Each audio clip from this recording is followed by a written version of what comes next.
Hello అండి, ఈరోజు నేను దోసపిండితో క్రిస్పీ అండ్ టేస్టీగా బయట కరకరలాడుతూ లోపల సాఫ్ట్గా ఉండే ఉల్లిపాయ పకోడీ చేయబోతున్నానండి. నిజం చెప్పాలంటే నేను ఇది సెకండ్ టైం చేస్తున్నానండి. పిల్లలు స్కూల్ నుండి వచ్చే వరకు డైలీ ఏదో ఒకటి చేసి పెడతానండి. ఈరోజు ఇంట్లో ఏమీ లేవు, పైగా వర్షం కూడా పడుతుందండి. ఒక్క దోసపిండి మాత్రమే ఉంది. వెంటనే ఇలా ప్రిపేర్ చేశానండి. చాలా బాగుంది.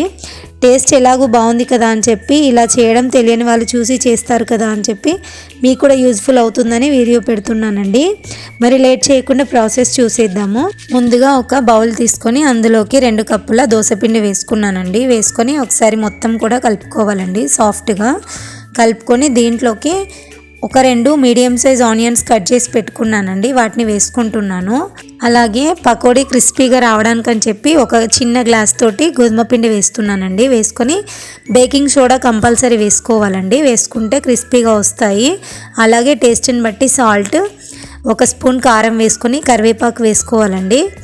వేసుకొని 1/2 స్పూన్ జీలకర్ర వేసుకోవాలండి. వేసుకొని మొత్తం కూడా ఒకసారి కలుపుకోవాలండి. మంచిగా కలుపుకోవాలి. వీడియోలో చూపిస్తున్నట్టు కలుపుకోవాలి.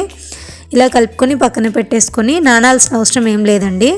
స్టవ్ ఆన్ చేసుకొని మూకుడు పెట్టుకొని అందులోకి డీప్ ఫ్రైకి సరిపడా ఆయిల్ పోసుకోవాలండి. ఈ ఆయిల్ హీట్ అయిన తర్వాత దీంట్లోకి మనం పక్కన పెట్టుకున్నాం కదండి దోసపిండి బ్యాటర్, దాన్ని వేసుకోవాలండి. వీడియోలో చూపిస్తున్నట్టు అన్నీ కూడా వేసేసుకొని మంచి గోల్డెన్ కలర్ వచ్చే వరకు మంచిగా ఫ్రై చేసుకోవాలండి. వర్షం పడుతున్నప్పుడు అప్పటికప్పుడు వేడివేడిగా ఏమన్నా తినాలనిపించినప్పుడు తక్కువ టైంలో ఈజీగా చేసేసుకోవచ్చండి. 5 నిమిషాలలో అయిపోతాయి.